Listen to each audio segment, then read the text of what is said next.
In the midst of a frozen winter, when the Bering Sea roars and waves rise like steel walls, a group of sailors plunges into a 7-day race to haul in 200,000 pounds of king crab, a treasure worth over 3 million USD. Every crab pot they pull up is not only money, but the fragile line between life and death.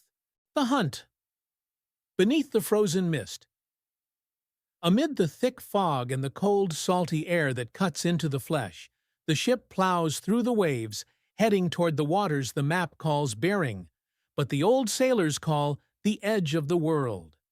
There is no blaring departure horn, no cheering crowd, no camera lights, only silent figures draped in worn, thick coats, calloused hands gripping the damp, cold steel cables, eyes fixed on the hazy horizon.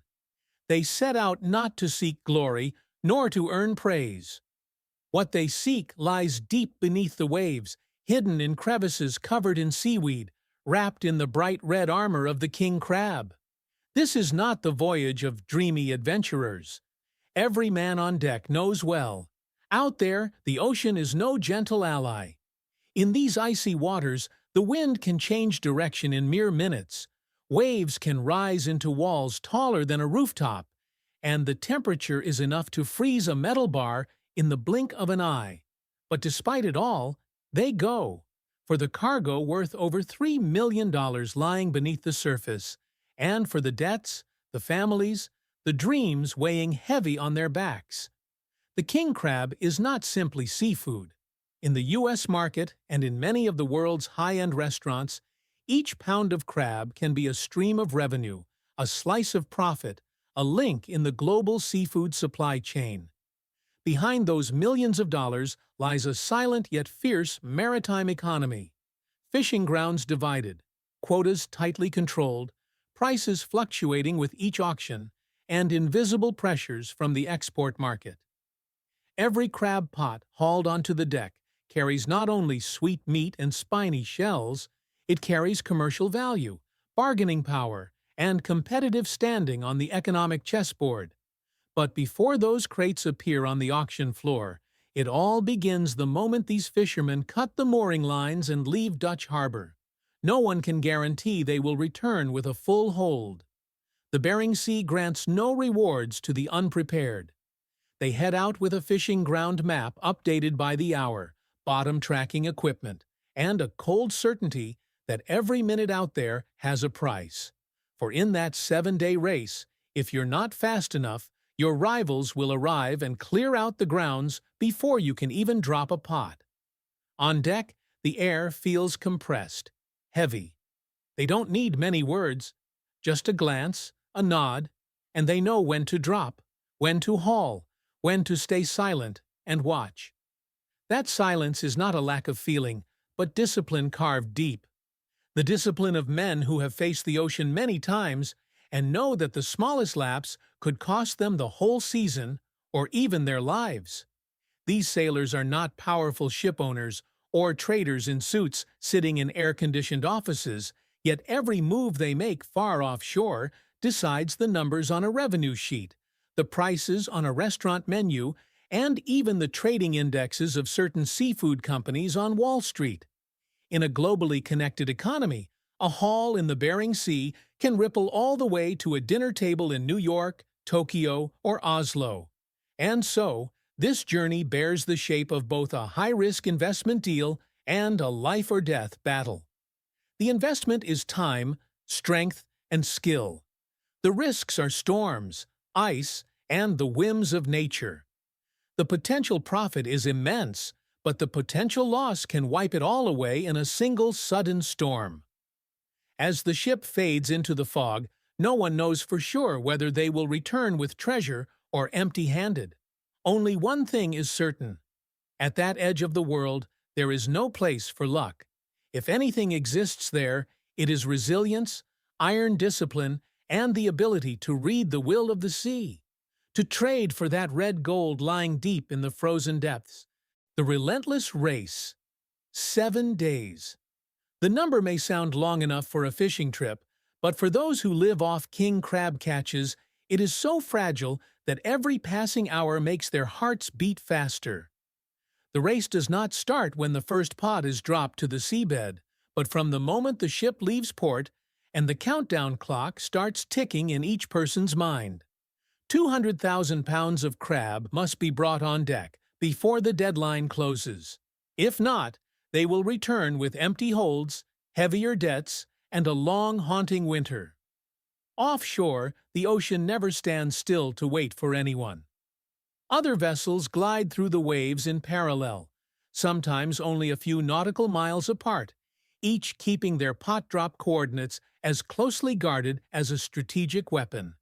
Whoever finds the crab-rich area first gains a decisive advantage, because even a one-day delay can cut the remaining numbers on the seabed in half. In that environment, every move is a gamble. Where to drop the pots, when to haul them up, and most importantly, whether to risk bad weather to get one more haul before the storm hits. On deck, the air is thick with tension. Waterproof plastic-wrapped wristwatches are not for tracking break times, but for precisely timing how many minutes each pot stays on the bottom. Too long, and the crabs will crawl out or die. Too soon, and the pots will be light, the catch below target. Every decision is a balance between science and instinct, between decades of experience and the uncertainty of nature. And the pressure does not come only from catch numbers. Operating costs for a vessel in the Bering Sea are a double-edged blade pressed against the throat.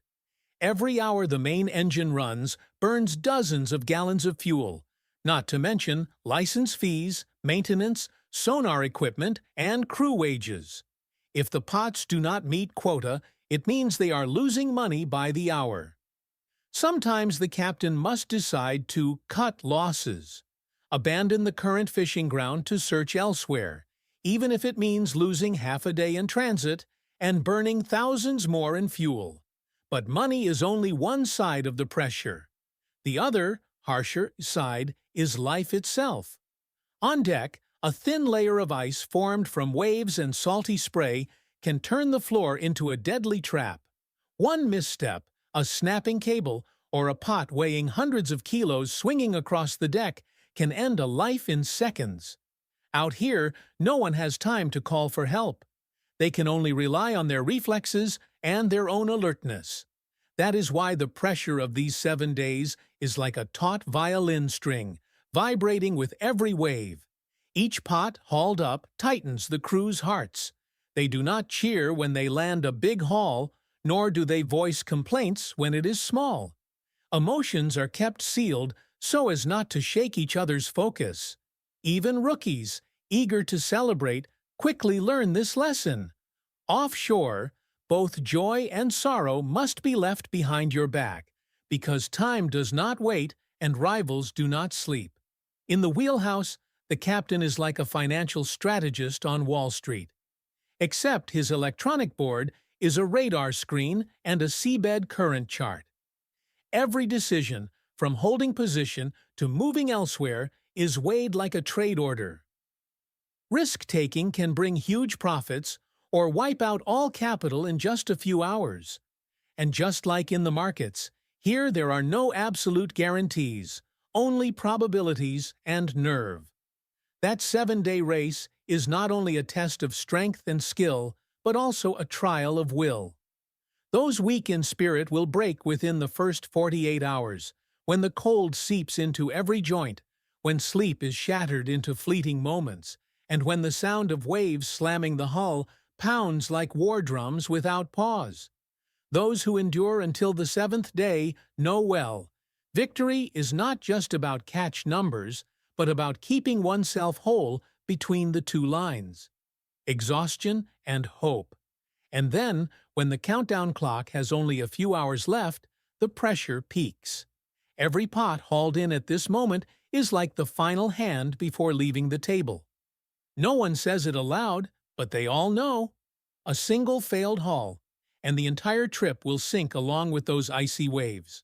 Nature's steel wall. On the 3rd day of the race, the sky began to change color. a silent signal any veteran sailor would recognize. The dull gray mass on the horizon spread slowly, then thickened, as if swallowing the light. The seabirds that had been circling the deck for scraps suddenly vanished. The ocean grew eerily calm, the kind of calm that only appears before a storm erupts. No one said a word, but each man pulled his coat tighter, as if it could stop the cold seeping into every joint. Only a few hours later, the Bering Sea revealed itself as a true death ground. Gale-force winds, screaming like tearing fabric, hurled waves over 5 meters high against the hull. Seawater mixed with ice slammed onto the deck like thousands of steel hammers. Sub-zero cold was no longer just a number on a gauge. It was an invader creeping into gloves, freezing finger joints, burning with every breath. Even the ship's steel plates began to emit low groans, as if they too were enduring alongside the crew. In this setting, every action had to be stripped to the bare minimum. No one had time for lengthy discussions. A nod was the order to drop the pot. A raised hand was the sign to stop the winch. Every command had to cut through the roar of the wind and the crash of the waves. Out here, any unnecessary movement could turn into a fatal accident. A slip on the icy deck, a cable slipping from a pulley. Any of it could drag a man to the frozen seabed in seconds, leaving no trace. And yet, strangely enough, these merciless conditions brought out the endurance of the human spirit. There were purple, frozen hands still gripping the rail as a wave crashed, waiting for the water to drain from the deck before hauling the pot again. There were arms numb from cold that still held the rope without letting go, because they knew a lost pot now meant not just losing the catch, but possibly losing their chance to hit the quota. Every pot landed on deck at this moment was a small victory against the sea, though no one had the strength to celebrate. Inside the cabin, the captain stood motionless before the radar screen, eyes scanning the violent wave patterns and wind direction. He was not just steering the vessel, he was playing chess with nature. To retreat meant losing time and catch numbers. To advance meant risking a snapped mast or engine failure. In this mental deadlock, decades of experience and a sharp sense for the slightest weather change were the only things keeping the ship from being swallowed. The big waves did not just attack from outside, they also broke the internal rhythm of each sailor. Sleep was shattered into short, uneasy fragments, often interrupted by the sound of metal striking or an alarm blaring. Fatigue did not strike like a single blow, but crept in, eating away bit by bit, clouding the mind and weighing down the arms. In such a state, staying alert to handle sudden situations became a challenge equal to battling the storm itself. Yet it was in days this brutal that the bond among the crew grew strongest. There was no divide between rookie and veteran, between sailor and captain. Each person became a link in the same survival chain. A hand reaching out to pull a crewmate from the slippery deck. A shout through the wind to warn the man beside them of a tightening cable. These seemingly small actions, in the storm, held the value of a life. Storms on the Bering Sea do not last forever, but when they pass, they leave marks not only on the ship and its equipment, but also on each person. Every bruise, every patch of skin blistered by cold, is a reminder that nature always holds the upper hand, and that man survives here only by knowing his limits. And yet, when the sea's surface smooths out and the sky cracks open with a sliver of light, no one thinks of leaving the fishing grounds. They know they have just passed a brutal elimination round, and the 200,000-pound race is still on. The math on the deck. When the storm had passed and the sea seemed to return to calm, another storm still raged violently inside each sailor. The storm of numbers. The goal of 200,000 pounds was not just about weight. It was a harsh economic equation where every crab hauled onto the deck was instantly converted into profit or loss. Each pot needed to average 21 crabs to break even, But just a few consecutive hauls falling below that threshold could turn the entire trip into a new debt. That pressure didn't just come from dry numbers.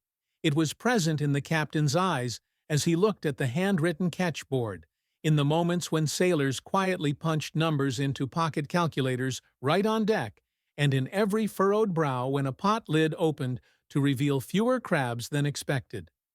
No one needed to say it out loud, but everyone was doing the math in their heads. How many more pots until we make it? Will we finish in time before it runs out? There were moments when the numbers were so ruthless that emotion had no place. A heavy pot was hauled up, and everyone hoped it would hold big, meaty crabs. But after counting, there were only 15, and a few had to be thrown back for not meeting size standards. The clanging of metal as the crabs were returned to the sea sounded like a cold reminder that here, opportunity exists only if you meet the market's requirements.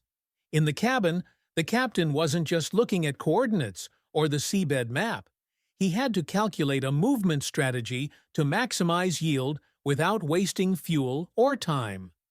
Deciding to leave a spot that had just given an average haul was a big gamble. Ahead could be a new crab-rich ground, or it could be an empty stretch of ocean where precious hours would be lost in vain. The deckhands, though not at the helm, also shared in this strategic pressure. Every pot drop was an investment of labor, fuel, and hope. They worked with intense focus, both to ensure safety and to avoid wasting any opportunity. Because out here, an empty pot was not just disappointing, it was a clear step backward in the race against time. The hard part of this equation was that there was no fixed formula. The fishing grounds changed by the hour. Crab schools moved constantly with currents and water temperature. What worked today could be meaningless by the next morning. That was why personal experience, sharp instincts for the sea's signals, and the ability to make decisions under pressure were the real weapons that kept them on pace. When the fifth day closed, the numbers on the cabin's board showed they had passed the halfway mark, but time was running short. Fatigue was etched into every face, but no one thought about slowing down. Because they knew in this offshore economic equation there was no safe stopping point. Either you surpass the required mark or you accept returning empty-handed. And on the Bering Sea, no one sets out just to come back with nothing. The shift on the power map. When Canada officially launched its agricultural export support package, targeting emerging markets in Southeast Asia and South America, the trade landscape changed not only in export value figures. It was a quiet yet fierce shift on the global power map, where a middle power dared to step out of its long-standing orbit of dependence to redraw its own path. In closed-door meetings between trade ministers, the phrase multipolarizing the supply chain began to appear more frequently. For Canada, this was no longer a slogan, but a matter of survival. They understood that if they simply waited for the favor of a single market, especially one as volatile as the U.S., all achievements could be blown away by a single signed executive order from the White House. Therefore, each new contract signed with Brazil, Indonesia, or India was not just an economic transaction, but a strategic anchor, keeping Canada's trade vessels steady amid the political storms of the world. This shift lay not only in the volume of goods or contract value, but also in the national mindset. In the past, whenever the U.S. imposed a tariff policy, Ottawa's common reaction was to negotiate to minimize losses. Now, they not only sought to avoid damage, but actively opened new escape routes, even using bilateral agreements with other countries as a lever to exert reverse pressure on Washington. This created a Canada that was tougher, less compliant, yet more sophisticated in choosing the right timing and partners. The image of Canadian containers of milk, wheat, and beef leaving the ports of Vancouver and Halifax to dock in faraway cities like Jakarta, Lima, or Chennai had become a symbol of transformation. This was no longer just the story of market expansion in an economic sense, but a redefinition of national strength on the international stage. Each shipment carried the message that Canada could sustain itself through diversity rather than clinging desperately to a single source of revenue. Of course, this road was not easy. Emerging markets had fast growth rates, but also came with risks: political instability, currency fluctuations, underdeveloped trade infrastructure. But for Canada, these risks were still more acceptable than the risk of being frozen by a unilateral decision from its southern neighbor. And it was precisely this willingness to face risks that opened a new chapter in Ottawa's strategic mindset, from passive response to actively shaping the game. If global trade were a chessboard, Canada was quietly moving its pieces out of the control of a single opponent, creating more possible moves in the future. They did not seek direct confrontation, but they no longer accepted being placed in a single-choice position. This was a new form of power, power that came from the ability to choose and from not letting anyone hold all of their keys. And in that context, people began to realize a truth. Canada was no longer the gentle friend standing quietly at the edge of the chessboard, but was gradually becoming a player who knew how to leverage both opportunities and challenges to raise its own value. This was only the beginning, but it was enough to signal a future where Canada would stand behind no one, not even its giant southern neighbor. The shift of confidence. If the tariff strikes and countermeasures in the previous sections were statements that Canada was capable of standing firm under U.S. pressure, then this stage was precisely the moment Ottawa displayed an even stronger weapon: the belief in its ability to shape the game. No longer just a reactor to Washington's moves, Canada began to proactively create new plays, forcing its opponent to rethink its long-term strategy. That confidence did not come from flowery declarations, but was built from a series of concrete results. Newly signed export contracts in Asia and Africa, infrastructure investment projects launched at unprecedented speed, and especially the unexpected consensus between politics, business, and labor unions.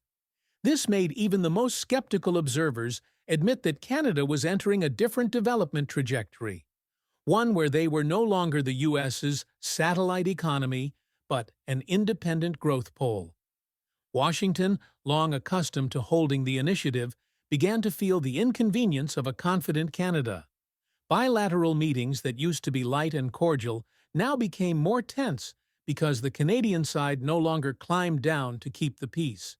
At the negotiation table, they were ready to reject unfavorable terms, even walking out of a session if they felt the counterpart was deliberately stalling or applying pressure. This was something few could have imagined 10 years ago. At home, this spirit spread strongly. Small and medium-sized enterprises, once timid about stepping into the global market, now boldly participated in international trade fairs, seeking partners in places halfway across the globe. Farmers in Saskatchewan, fishermen in Newfoundland, and processing plants in Ontario all saw themselves benefiting from a market expansion strategy that had once existed only on paper. Each successful export contract not only brought profit, but also became an inspiring story in the press and on social media. What's notable is that this confidence was nurtured alongside a practical mindset. Ottawa was well aware that the road ahead would not be entirely smooth. Fierce global competition, climate change, and geopolitical upheavals could unexpectedly reverse trends. But instead of waiting or retreating, they chose to build resilience now, investing in preservation technology, flexible supply chains, and carefully negotiated bilateral agreements to minimize risks. Then, a subtle but profound shift occurred. Instead of fearing that a new U.S. move would push them into crisis, Canada began to ask, if the U.S. changes, how will we seize this opportunity? This reversal in thinking was proof they had crossed the psychological boundary from passive to proactive. On the international stage, the image of a confident, calm, and strategic Canada made many partners want longer-term cooperation. Invitations to join trade forums, economic alliances, and regional initiatives increased rapidly. In the eyes of many nations, Canada was no longer just the alternative to the U.S., but a reliable partner, one that kept its word and was strong enough to protect shared interests.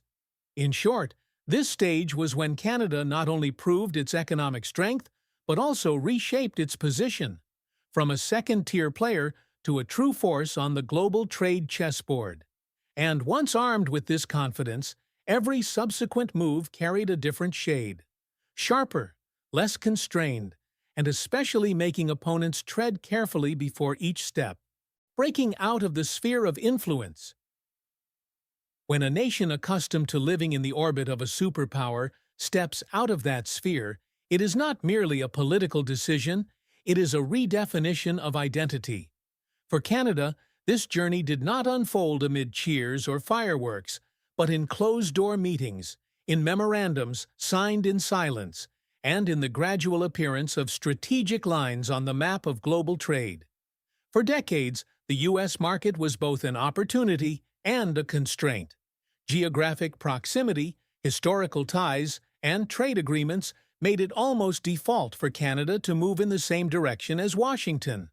But when shocks from tariff policies and a string of one-sided negotiations kept happening, Ottawa understood that this relationship was no longer a safe anchor. Not because Canada had grown weaker, but because they realized true strength does not lie in clinging, but in daring to stand on their own. Stepping out of America's orbit, Canada did not choose the path of open confrontation, but the path of expanding the space for choice.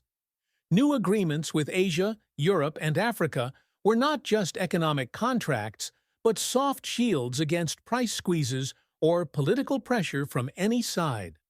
A container of powdered milk leaving the port of Halifax for Casablanca was not simply a shipment.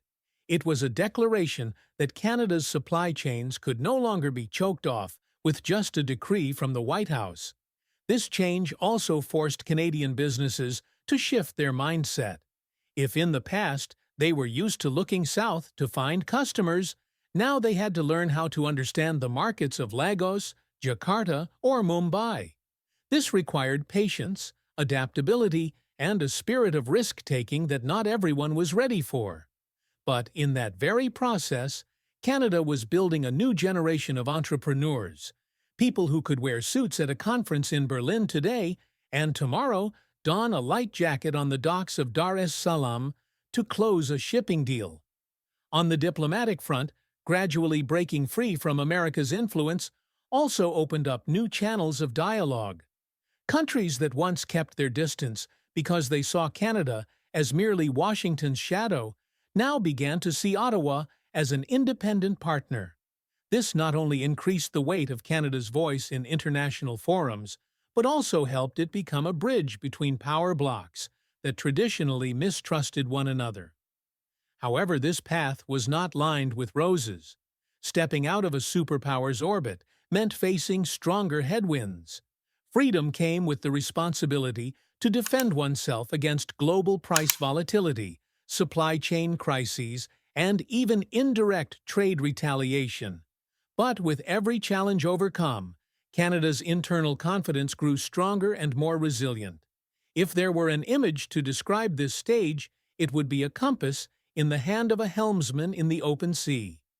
The needle still pointed north, but instead of circling in a safe bay, the ship was sailing straight into the ocean, toward horizons no longer obscured by anyone's shadow.